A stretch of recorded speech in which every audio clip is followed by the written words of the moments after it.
ॐ अजाय नमः ॐ अव्ययाय नमः ॐ अविनाशिने नमः ॐ अचिन्त्याय नमः ॐ अप्रमेयाय नमः ॐ अद्वितीयाय नमः ॐ अनिकेताय नमः ॐ अनुशासनप्रियाय नमः ॐ अन्तःसाक्षिणे नमः ॐ अन्तर्यामिने नमः ॐ आनन्दाय नमः ॐ आत्मस्वरूपाय नमः ॐ आङ्ग्लभाषाविदुत्तमाय नमः ॐ ईश्वराय नमः ॐ उदारहृदयाय नमः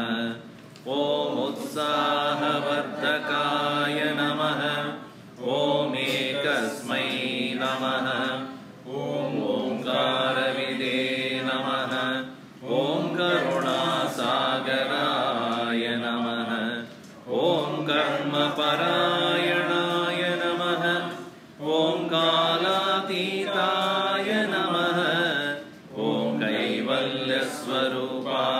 नमः ॐ कृतात्मने नमः ॐ कृतकृत्याय नमः ॐ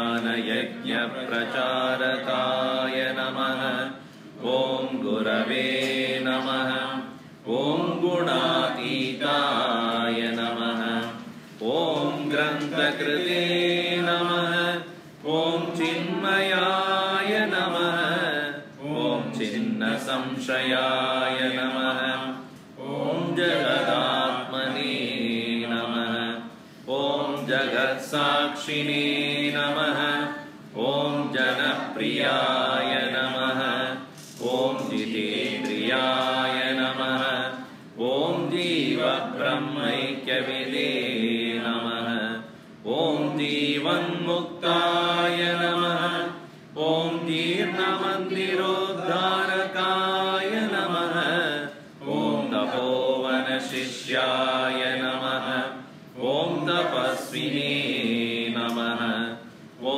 तापनाशनाय नमः ॐ तीर्थस्वरूपाय नमः ॐ तेजस्विने नमः ॐ देहातीताय नमः ॐ द्वन्द्वातीताय नमः ॐ दृढनिश्चयाय नमः ॐ धर्मसंस्थापकाय नमः ॐ धीमते नमः ॐ धीराय नमः ॐ धैर्यप्रदाय नमः ॐ नारायणाय नमः ॐ निजानन्दाय नमः ॐ निरपेक्षाय नमः ॐ निःस्पृहाय नमः ॐ निरुपमाय नमः ॐ निर्विकल्पाय नमः ॐ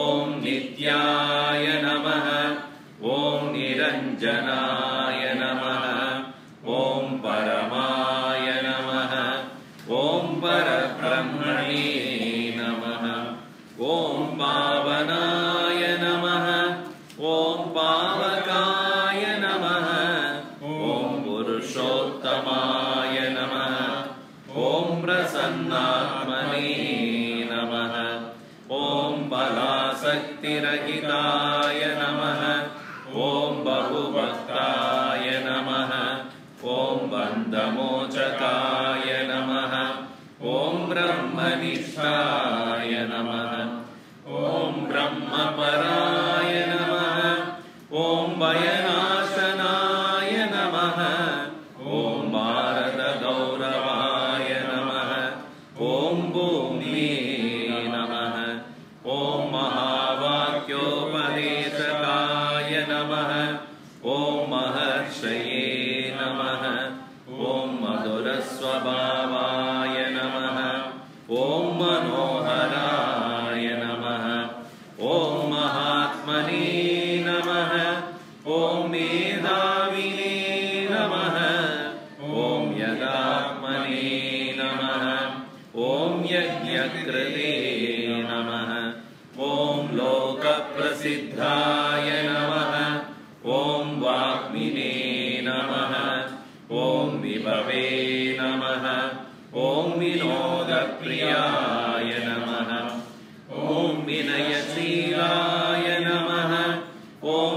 वीतरागाय नमः ॐ वेदान्तवेद्याय नमः ॐ शान्ताय नमः ॐ शान्तिप्रदाय नमः ॐ शास्त्रोद्धारकाय नमः ॐ शुद्धसत्त्वाय नमः ॐ श्रुतिपारगाय नमः ॐ श्रोत्रियाय नमः ॐ संन्यासिने नमः ॐ समबुद्धये नमः ॐ सच्चिदानन्दाय नमः ॐ सर्वहितचिन्तकाय नमः ॐ सत्यसङ्कल्पाय नमः ॐ सन्तुष्टाय नमः ॐ साधवे नमः ॐ सुमनसे नमः ॐ सुहृदे नमः ॐ स्वयं ज्योतिषे नमः ॐ स्थितप्रज्ञाय नमः ॐ क्षमाशीलाय नमः ॐ ज्ञानमूर्तये नमः ॐ ज्ञानयोगिने नमः ॐ ज्ञानतृप्ताय नमः ॐ नित्यशुद्धबुद्धमुक्तस्वरूपाय नमः ॐ नित्यशुद्धबुद्धमुक्तस्वरूपाय नमः ॐ नित्यशुद्धबुद्धमुक्तस्वरूपाय नमः ॐ श्री चिन्मय सद्गुरवे नमः ॐ श्री चिन्मय सद्गुरवे नमः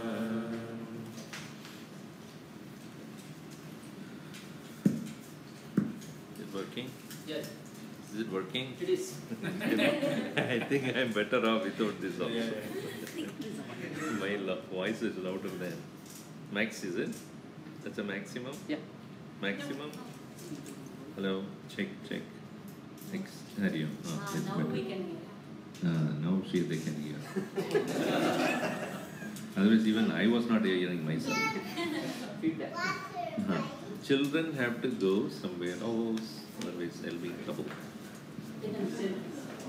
So now, let us attend here. Let the children not be disturbing here. So this particular name that we are going to see today, come, others please come forward. Please.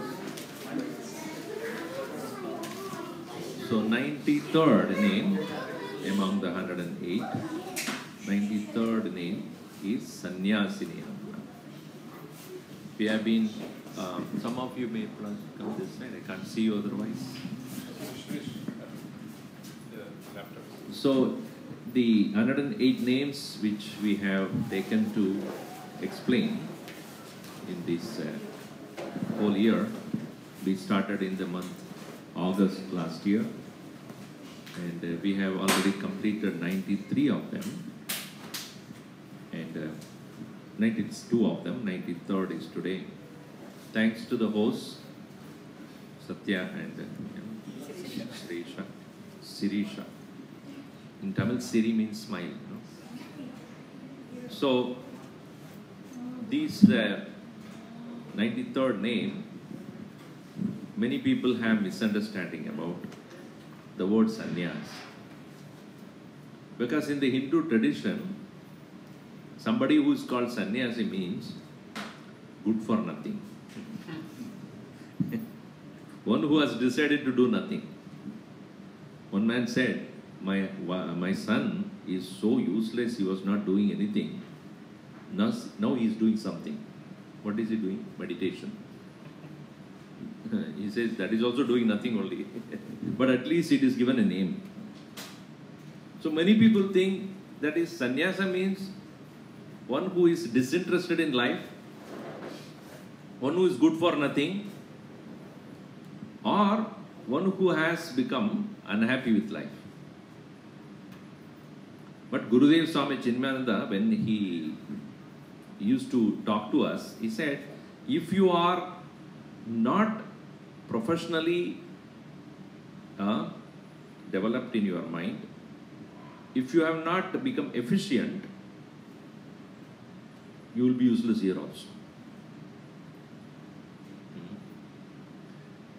A renunciate cannot be a parasite in the society.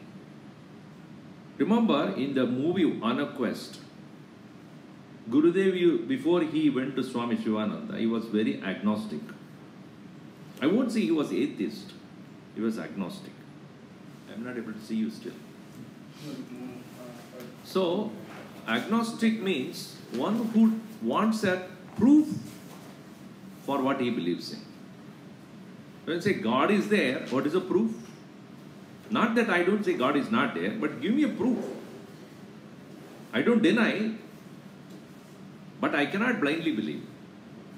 So when he went around and he saw in the name of sannyas, people are just making money out of that. Some juti booty they give, some mala they give and saying that, oh, this is meditated, this is from God, coming from God, and then give me some money for the... And he got very upset about this. Now, why are you making money out of this? And they know in that particular movie or Gurudev, a person comes in a cycle rickshaw, in a rickshaw, cycle rickshaw pedaled by somebody, and he started negotiating with that person, not giving him full money to that rickshawala, while to that fellow who was giving some thread, he gave all the money to him. I said, somebody who's struggling for life and he has done the service to you and you don't give money to him, and somebody who's just blindly making you believe in something which is not even sure, and you give money to him. That's why he got very upset. So he always said, a person who renounces life, renounces responsibilities of worldly life, must be a person of high thinking and a person of values. He should not be a parasite. He should not be depending upon others for his living.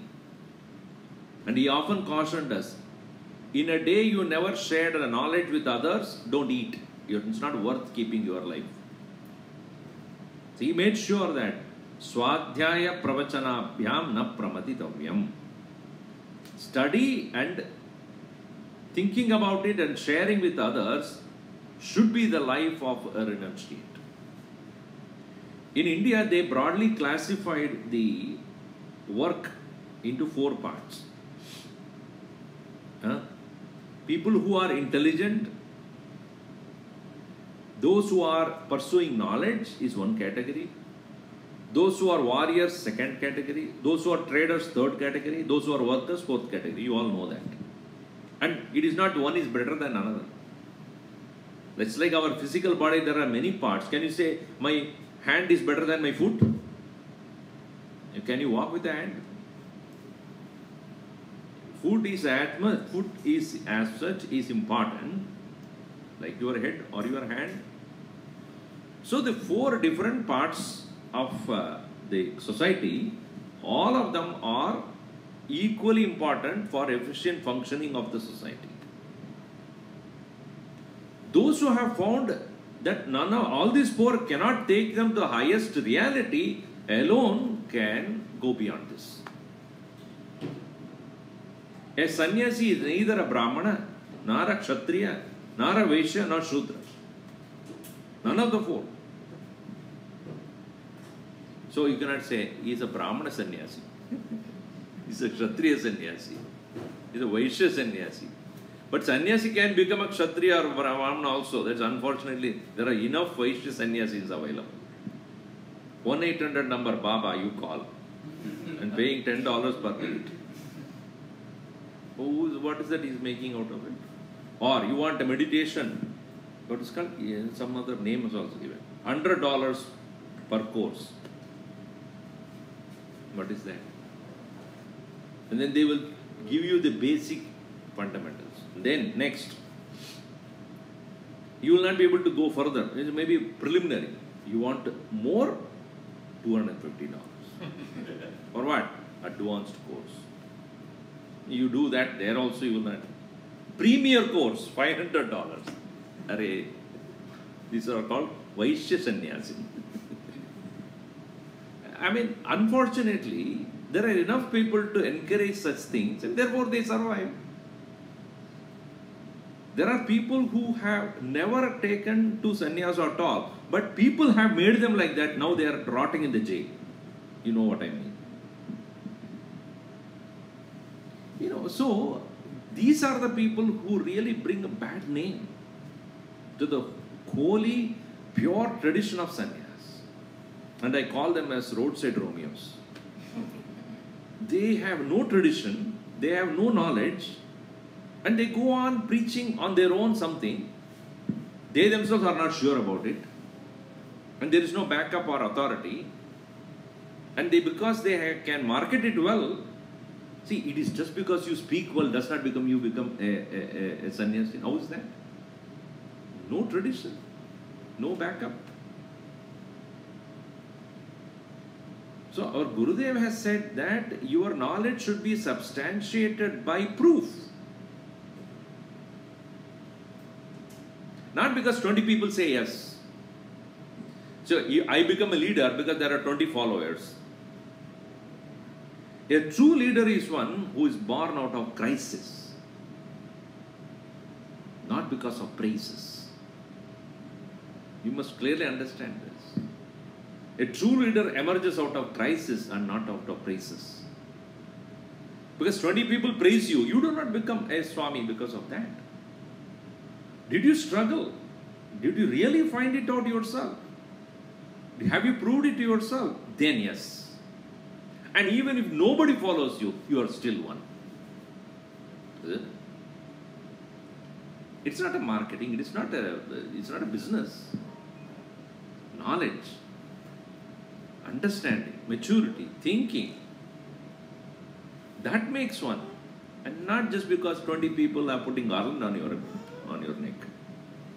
That doesn't make you sannyasi.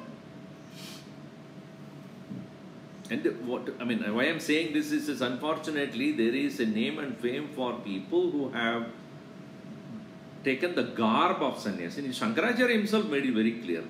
Udara nimittam bahu kruda vesha.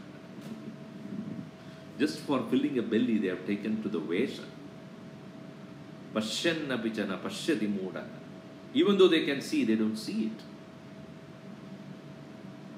So why then our Gurudev has taken to the serious tradition of teaching?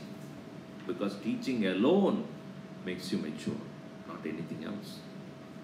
Of course, people who experienced tragedies and sorrows in life also become mature, and most of the time they become bitter, not better.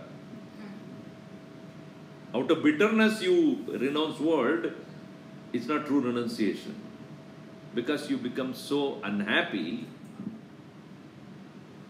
because of everything that went wrong in your life. Whereas a person who has understood the impermanence of things and grown out of that, really understanding, observing, knowing. That's why when Arjuna stands at the battlefield and he had two choices, to fight or to run away. Until then he did not look at the choice. His only choice was to fight. But when he came to the battlefield and he saw that his own people he has to kill, he said, now let me go away from this. I take to renunciation. Krishna said, no, you're not going to do that. You work in this world in the attitude of sannyas, not the sannyas. You work in this world with the attitude of renunciation, but not renounce.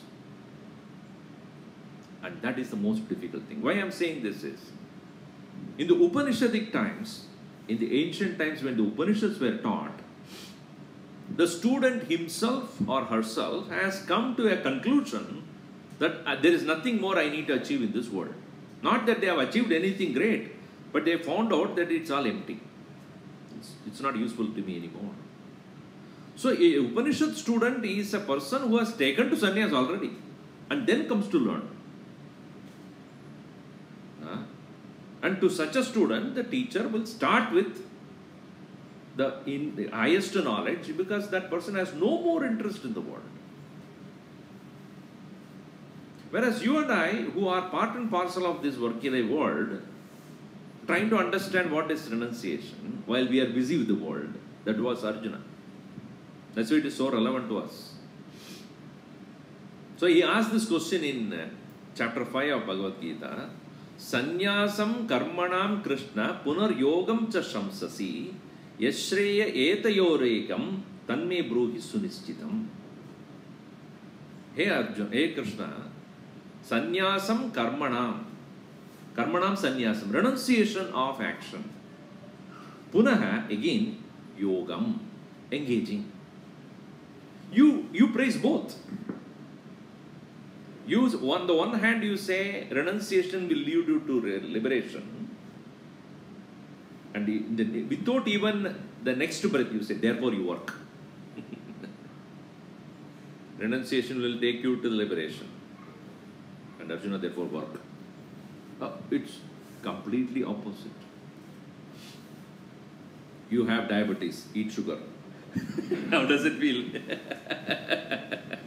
You wonder, what do you mean by that? I mean, to Arjuna it looks like absolutely contradictory.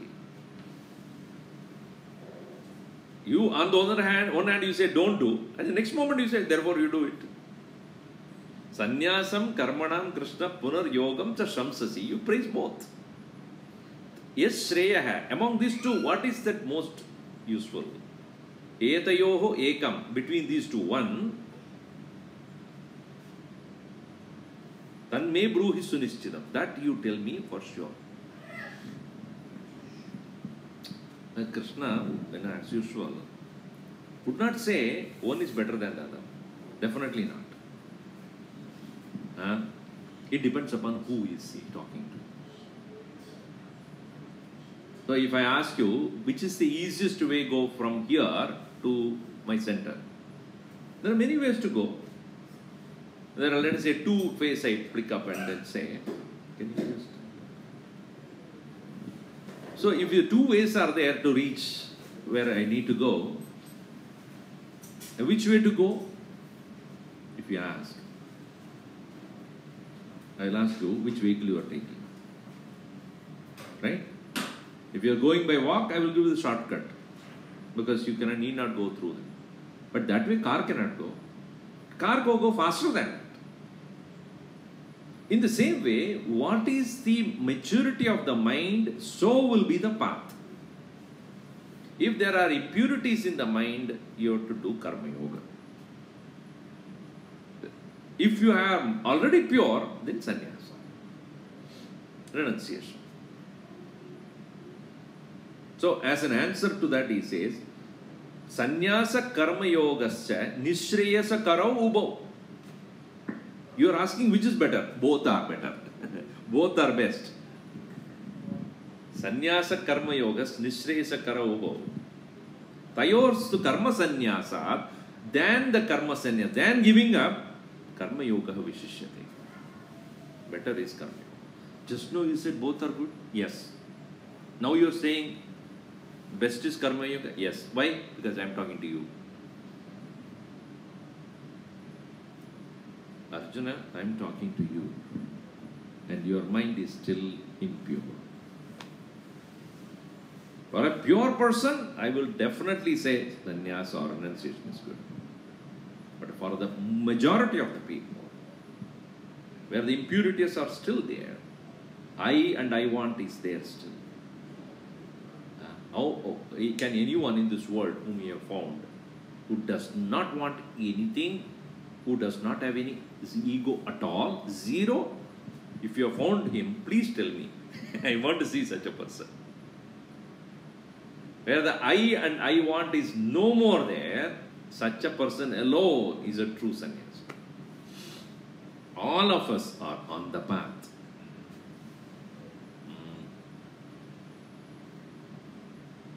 Sannyasastu mahabaho dukkhamaptum ayogatah yoga yukto munir brahma nachirena adigacchati. It is indeed true, without going through the purification process, to take up to embrace sannyasa will become dukkham. Very difficult. See, if you are, doctor has said, you have diabetes, therefore you should not take sweet, understand that. You just listen to him. came here, varieties of food are laid down in front of you. Rasgulla, gulab jamun, ice cream. Dukkham. What you will experience is dukkham. Why? I can't eat. Yes or no? Hai ki nahi? Huh? See, you have not understood why he says no. He did not say no because he doesn't like you. Did he say, I don't like this fellow, let him suffer. No more sweet for you. That is not the purpose. He said that if you are interested in your health, if you want to live, you should not eat that. If I understood that I should not eat because it is not good for my health, I have no problem. Huh? Don't worry about it. I'm just giving an example. You can eat, no problem. Don't worry about it. But if I understood that doctor is saying not to eat because it is for my health, he is not going to gain anything out of that. Or even lose anything out of what I do. But if I understood that it is for my health, I should not eat, then even if you put it in front of me, I will not. And there is no dukkham in that. There is no sorrow. Many people ask, when you are strict vegetarian and you get into a restaurant where everything is non-vegetarian, then you choose whatever you can eat. So, are you not miserable but you cannot eat anything others eat? I am not miserable, babe, because I don't eat. Why should I be miserable about it? If I understood why I am not eating, I am not miserable looking at all others eating. I am not. Nor even I comment these fellows eating live things. That's their taste. That is what they are used to. That's what they like. Doesn't matter. Let them. So when do you become sorrowful? When you have not given up that desire. When you are forced to give. Correct? That's what happens to your children also. When they don't understand why they should not do some things, when they are not yet mature enough that they should not do it, and then say, don't do it, they will become miserable. Why, my friend is doing that, and my other guy is doing that, and my neighbor is doing that. Why are you asking me not to do it? Shut up, don't do it. See, if you look at various other religions, the problem is they don't explain. Thou shalt not kill. Why? Thou shalt not. You tell me why. Don't ask questions, blasphemy. It is said there, therefore you don't do it. That is not the way Gita was. Gita has been. That is not the way the teacher of Upanishads. Therefore, when Krishna says sannyasa or renunciation is indeed the direct path to liberation, Karma Yoga also reaches there. These two both reach the same point. For you, Karma Yoga.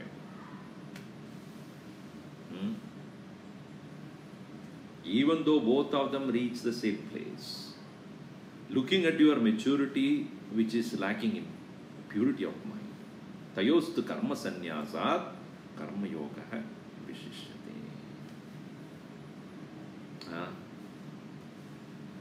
So now if you look at, this is a very famous term, karma yoga. Many people say when they go somewhere and they do this what called soup kitchen, whatever, then what they do, community soup kitchen, do the seva, right? People go there and do the various seva projects. Cook and serve. Community cooking, serving, or building the home for the homeless, or going and helping out some children who do not have proper means to learn. And all those. No doubt, these are all seva. Seva means service. But karma yoga is not a seva. Don't make it seva equal to karma yoga. Not. There is something missing in seva which one should understand, which does not become karma yoga. What is it? Question is, why are you doing? Tell me. You go to the community kitchen and serve the poor. Question is, why? Why? Batao kuch. Chappandi. All chappandi is right here. Chappandi. You feel good. So if you don't serve, you feel bad. Yes or no? I feel good when I do You seva. feel good. So for feeling good, you are doing it. Yeah. If you are not allowed to do, you feel bad. Yeah. Correct? Then it is not karma yoga. That's why I am trying to say that. Yeah. See, I am doing to feel good versus I am doing because that's what is necessary to be done. Either me or anybody else. That seva doesn't depend upon me. If you do it, I am not unhappy about you doing that. So I should feel equally good if she is doing the same work.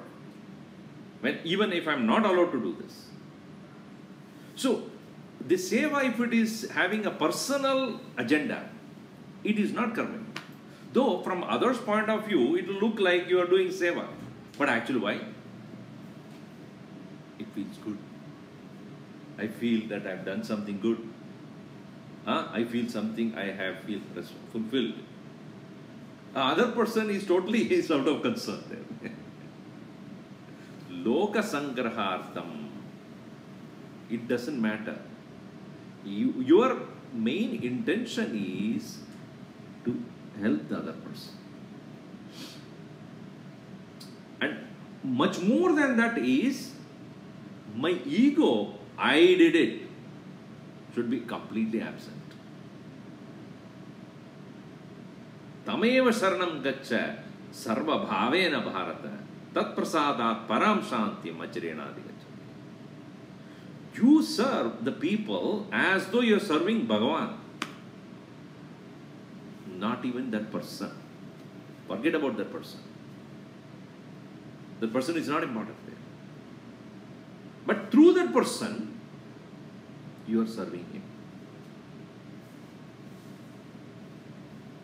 This is Karma Yoga,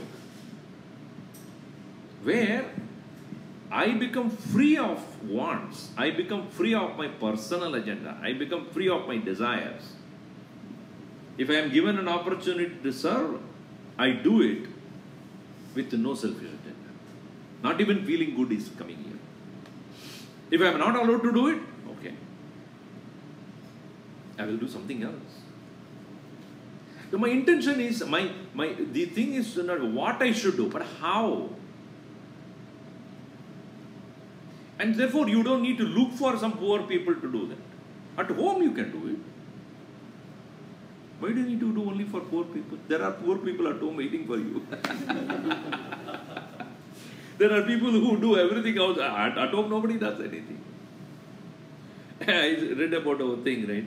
One lady, very rich lady, no doubt, in India. And she had a young boy who's been taken care by her maidservant. And she left that boy with the maidservant and she went to a ladies' club which has taken a social work of serving poor children, going and talking to and giving lessons or talking to them about moral values or whatever. So this lady, after leaving the child with the maidservant, went to the ladies' club and they all went to a small, what do you call that? Inner circle. What do you call that? Inner circle? Not inner circle. Inner city. Where the poor people live. Inner city, right? You have not been there, so you don't know. Inner city is where it is considered as how they say, homeless and other people, poor people. Slum area. Slum. That's a very harsh word to use anyway. Slum area. You go there. They all went there as a group and started, teaching the young kids. The young kid this lady was teaching was the son of the maid. And the maid is taking care of her child. Now you think about it. What are you doing? What are you doing? I am taking care of maid servant's child. And your child, she is taking care. Good feeling. Why didn't you do it at home? This is what happens. You are in a very illusory world. If you are not interested in feeling good about what you are doing, serving, seva to someone, the seva is important than how you feel good or bad about it. It doesn't matter. You do it at home. Karma yoga can start at home. Do the same thing, the attitude of nothing in return, not a personal agenda, but do the best you can. To the even people around you, in your own home, or even next to the neighbor. Why do you need to go anywhere else? Oh, I went all the way to India to do something. Karo yahan. Why do you need to go to India to do that? No, then I will get a certificate. Certificate के लिए करते हैं.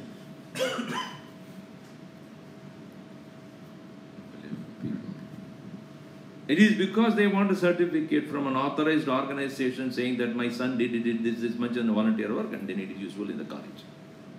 What is the agenda? College admission. Not seva. So that's why I say seva is not equal to karma yoga.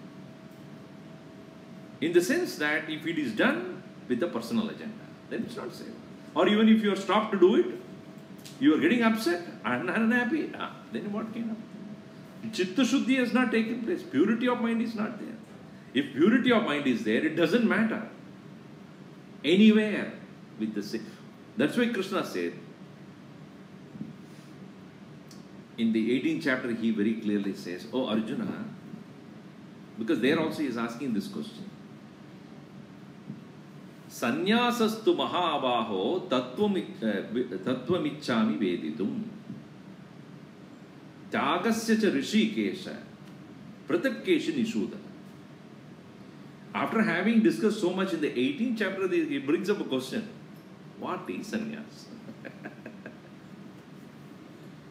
Sannyasasya tattvam veditum ichchami. I want to know the very essence of sannyas. And also, I want to know what is tyaga. Tyagasya cha rishikesha pratakkesha nishuda. I want to know what is the difference between these two. Probably you have not read Gita, so you would not understand the impact of that question. So there Krishna smilingly says, Karmanam nyasam sannyasam. Giving up action is called sannyas. Karma phala tyagaha tyaga. Tyaga is renouncing the result of your action. Not doing is sannyasa. Doing but expecting nothing is tyaga. And none of us at this point are eligible for that, for the first one. We cannot renounce actions. That is. If at all we give up action, it is because we don't like it. We don't like it. Most of us don't do things because I don't like it. Do it. Or out of fear. Krishna says, see, therefore, mad bhakto bhava, madhyaji bhava, mameva namaskuru, mameva ishyasi, satyam te pratijane priyosi. Arjuna understand one thing. Only way in this world you can truly practice sannyasa is devoted to me. Mad bhakto bhava, madhyaji bhava, mameva namaskuru. While engaging in this world, keep your mind clear that I am not doing for anybody else. Bhagavan ke liye kar raha hu. That is called sannyasa according to Gita. True sannyasa. The very word sannyas means samyak nyasa, giving up completely. What? See, I cannot give up something which I don't own. Can I? I come to your home and distribute your things to everybody around.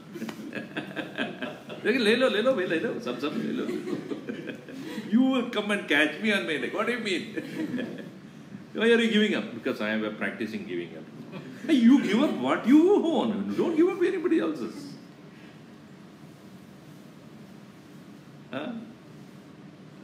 Ownership you give up, not the objects. What you own only you can give up. What you don't own you cannot give up. First of all, therefore, give up the ownership. Then you don't need to give up anything else. Isn't it? Giving up something versus giving up the ownership. See, if somebody comes and gives me a gift, Swamiji, this is a gift for you. Take. 2 days later, what did you do with that? I threw it away. Huh? How dare you throw it? You gave it to me or not? After giving it to me, how does it matter to you what I did with that? You feel offended? Yes, then you didn't give up. Correct or not? You only materially you gave that thing to me, but mentally you are attached to it. So I gave it, you give it to me, and then I give it to somebody, that person shows it to him. Hey, why did you give it to him? That means you didn't lose that ownership. Leave the ownership and not the object itself. So what is to be given up? That's why Krishna says, त्याग करो. संन्यास बाद में देखेंगे. त्याग करो पहले. हम त्याग भी नहीं करते हैं. संन्यास how will you take sannyas? How can you take renunciation if you are not able to give up your attachment to things? So Krishna is very, very, very systematic in his teaching. He said, hey Arjuna, understand, just giving up things is not going to work. Give up the attachment, give up the ownership. What do you mean by giving up ownership? Once you are disowned something and doing the best for it. Not giving the ownership and walking away. Not anybody can do it. Give up the ownership, but do your best in that. That is the test of your giving up. You make sweet, but don't eat it. Try doing that. The best also you should do, because I don't like it. Why should I make the... No. You should give your best in that work. You know, it so happened, there was a great architect, very, very famous. And he worked very many years and he was excellent in his job. And he has done excellent work and his company was very proud of him. Years later, he was to retire. And then therefore, one day he went to his immediate senior and said, I'm all done. I'm going to retire. I'm just giving you a notice saying that, don't be surprised. Within a month or two, I'll just wind up my... The senior was also, very fond of him. He said, so nice of you that with this big, the construction company was so benefited out of what you have done so far. But sir, I know that you would not like to continue because of your other priorities. One last project I would like you to do. One last project. Do your best. And I know you do. The architect said, okay, I'll do my best. And then when we went back home and he was sitting and drinking his coffee or something. See, I have already decided to give up. But the last project, what do I do? Chalo, correct? So he took the drawings and then started working on it and all the facilities, because it's so easy for him because he has done so many. He was not paying too much attention to what he was doing, and he took up the project and started working. But his mind was already in the mood of giving up, right? So he did a good job, but not the best job. Kind of. His drawings were okay. The equipments or the material that he used was not highest standard. But it's okay, it doesn't matter. So he did half-heartedly work and then finished the project. It was okay, done. So finally he went to his boss and said, here is the key of the last project of mine, completed. How did he do it? As usual.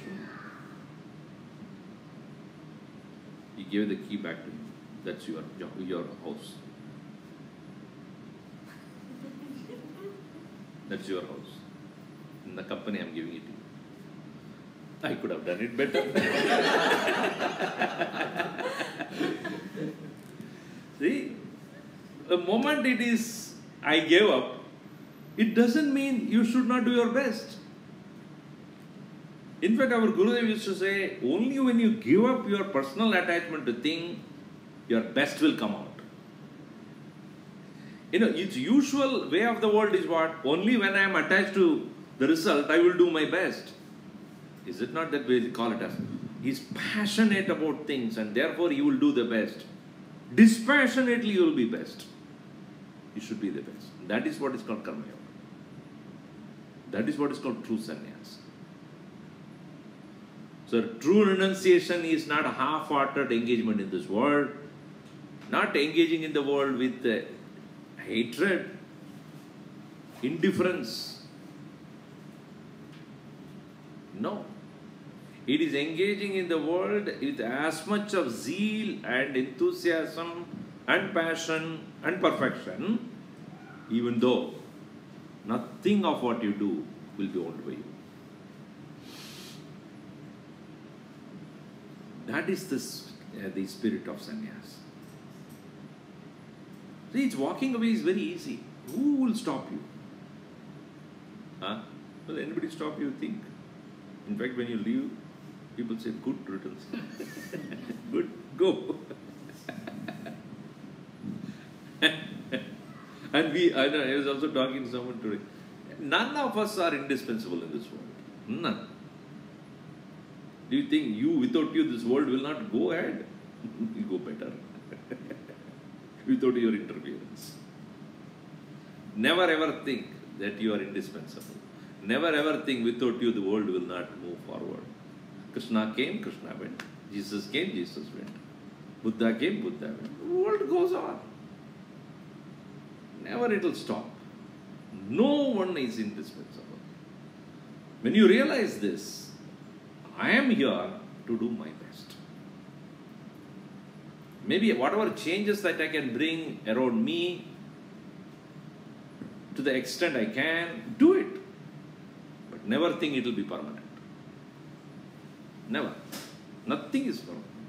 But when you are there, do the best. That is the spirit of sannyas. And that's what Gurudev,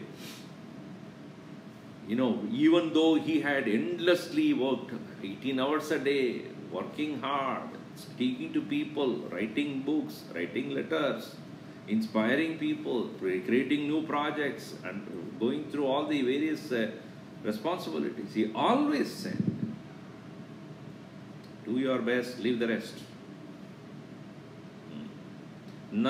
Not a single part of what you do, you should get attached to. The mind will, what are you trying to achieve out of this? Sannyasa is for what? Freedom.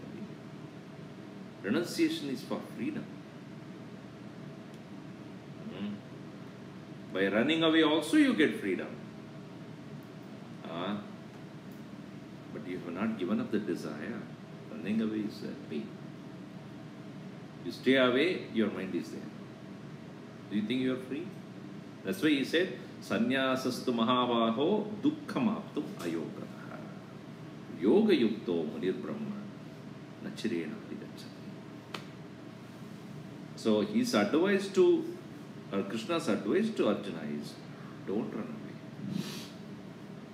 Don't at the same time get attached also. Be there, but not attached to what you do. That is a true sannyas. And that's how Gurudev had taught us. And he said that every day you must engage in this world and do your best. When you are with yourself, complete renunciation of action. But when you are with the world, perfection in what you do. Whatever you do. Don't compromise on quality. Always remember QC, quality control. And that is the most difficult thing is when you are not going to gain anything out of it to do the best. As I said, prepare sweet, don't eat it. That is where your excellence comes out. You know, many people you may teach, not all of them will follow it. But no, don't worry about it. Advice you give, do you think anybody is really taking your advice? Really? No, I don't think so. Do you think the doctor who gives medicine to this patients, do you think everybody will be free of sickness? He will advise, he will give medicine and all that thing. 1 month later, the same person comes with the same problem. Kya hua? Sorry, I didn't follow. The doctor doesn't matter to my mind because he's getting more money getting out of that fellow. More sickness, more patients, more joy for him. Don't take medicine because you don't come back then. That is not the advice doctor. You please take medicine, you will get rid of this problem. 1 month later, the fellow comes with the same problem. Why? You don't follow. Similarly, a Mahatma may give all the advice how to be free of sorrow. But invariably you will find people are still in sorrow. Why?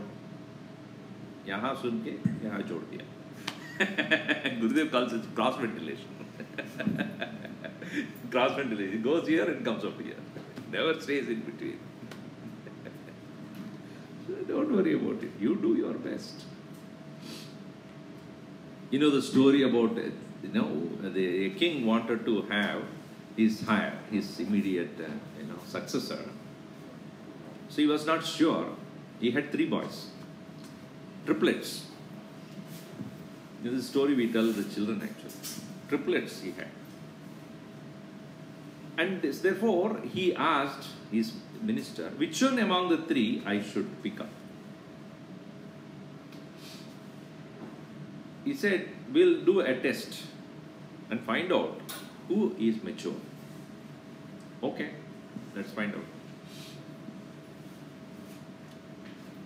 So they are all given similar kind of 3 dolls, one each. And they said, find the difference between these 3.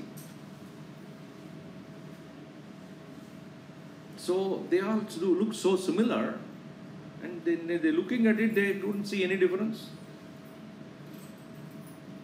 So one of them took a small, kind of a thin iron, what do you call it? Wire, yes. And put it in this ear. It came out through this. Alright. The second fellow put it there. It put it through here, it came out through this.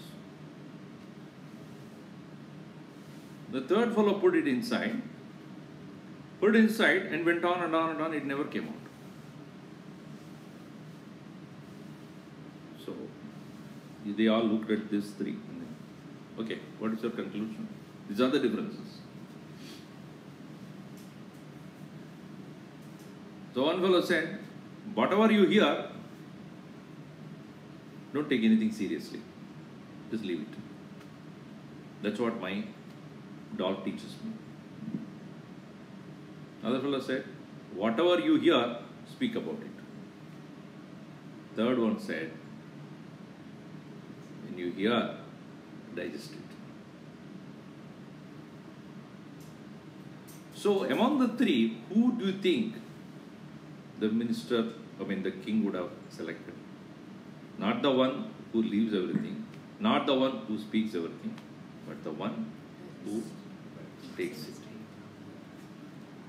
So any advice you give, either they just leave it, or I haven't taken your advice, they will talk to others. That's what scholars do. They read, but they don't digest anything. They talk to others.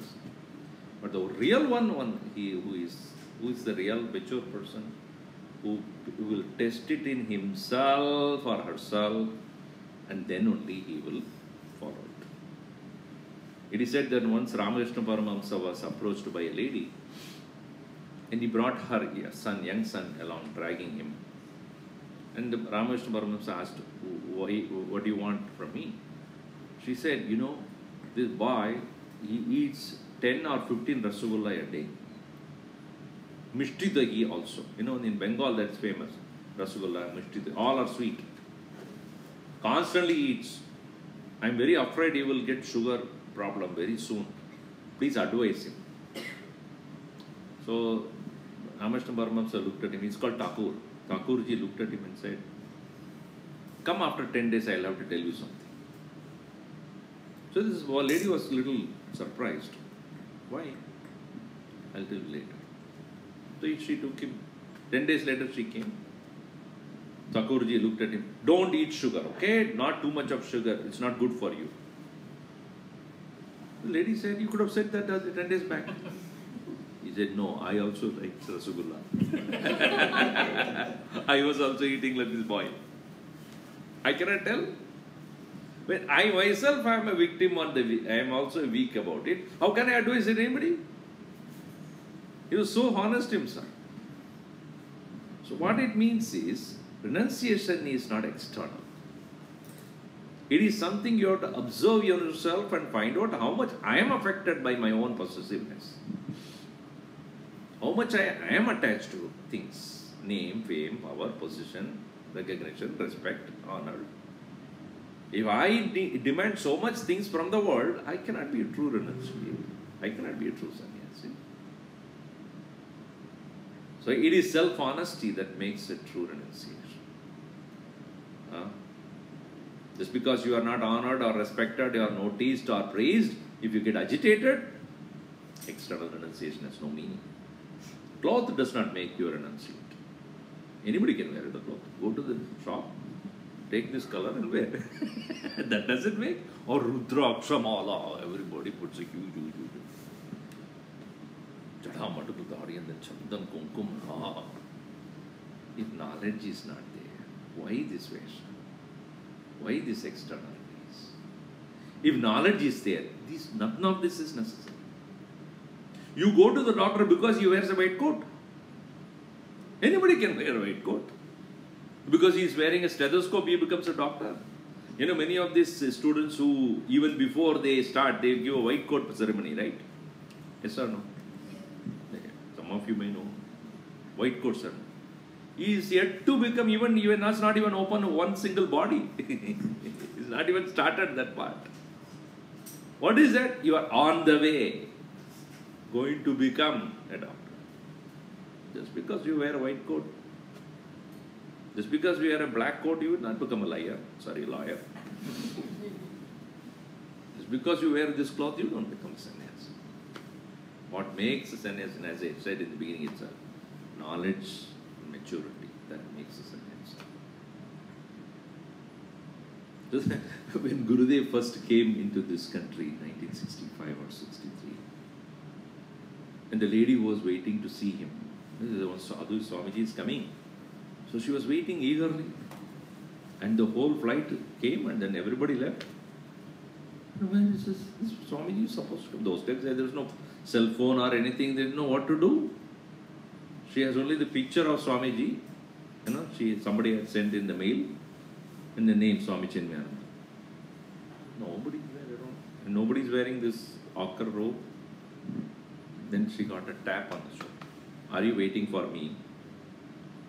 She looked around and Swamiji was standing with a black coat. Full suit, black coat. We have that picture in our ashram.